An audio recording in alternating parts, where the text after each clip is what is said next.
గోదావరి ఉగ్రరూపం దాల్చుతోంది. ఎగువన కురుస్తున్న వర్షాలతో వరద ఉధృతి క్రమంగా పెరుగుతోంది.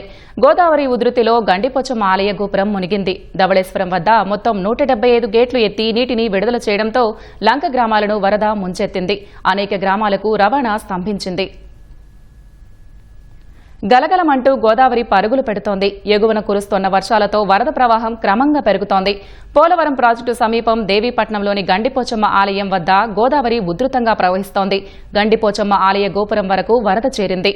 మైదాన ప్రాంతం నుంచి గండిపోచమ్మ ఆలయానికి రాకపోకలు నిలిచిపోయాయి. రాజమండ్రి వద్ద గోదావరి అఖండంగా ప్రవహిస్తోంది. ధవళేశ్వరం బ్యారేజీ వద్ద నీటి మట్టం 10.90 అడుగులు దాటింది. బ్యారేజీ 175 గేట్లు ఎత్తి దిగువకు 2,25,000 క్యూసెక్కుల వరద సముద్రంలోని విడుదల చేస్తున్నారు. ధవళేశ్వరం వద్ద ఈ రాత్రికి మొదటి ప్రమాద హెచ్చరిక జారీ చేసే అవకాశం ఉంది. గోదావరి వరద ఉధృతి కారణంగా అంబేద్కర్ కోనసీమ జిల్లాలో పలు గ్రామాలకు రవాణా వ్యవస్థ దెబ్బతింది. పి గన్నవరం మండలం గంటి పెద్దపూడిలో నదీపాయ తాత్కాలిక గట్టు తెగి 4 గ్రామాలకు రాకపోకలు నిలిచాయి.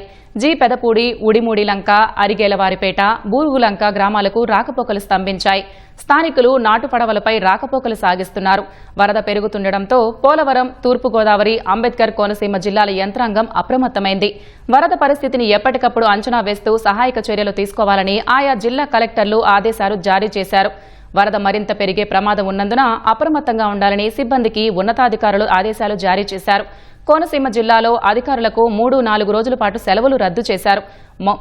మంపునకు గురయ్యే ప్రాంతాల్లో సహాయక శిబిరాలు సిద్ధం చేశారు. రంపచోడవరం కలెక్టరేట్, చింతూరు సబ్ కలెక్టరేట్లో కంట్రోల్ రూమ్లు ఏర్పాటు చేశారు.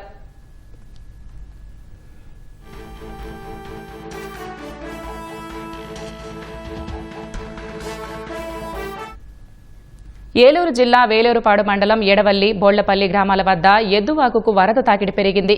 ఎద్దువాగు పొంగడంతో కొయిద, కట్టకూరు పంచాయతీల పరిధిలో 16 గ్రామాలు జలదిగ్బంధంలో చిక్కుకున్నాయి. భద్రాచలం వద్ద మొదటి ప్రమాద హెచ్చరిక జారీ చేయడంతో ఎద్దువాగు పొంగుతుందని అధికారులు ముందుగానే అంచనా వేశారు. వాగు పొంగడంతో నాటు పడవల ద్వారా ప్రజలను అధికారులు సురక్షిత ప్రాంతాలకు తరలిస్తున్నారు. అటు భద్రాచలం వద్ద వరద ఉధృతి క్రమంగా పెరుగుతోంది. భద్రాచలం వద్ద ప్రస్తుత నీటి మట్టం 45.9 అడుగులకు చేరింది. భద్రాచలం వద్ద రెండో ప్రమాద హెచ్చరిక కొనసాగుతోంది.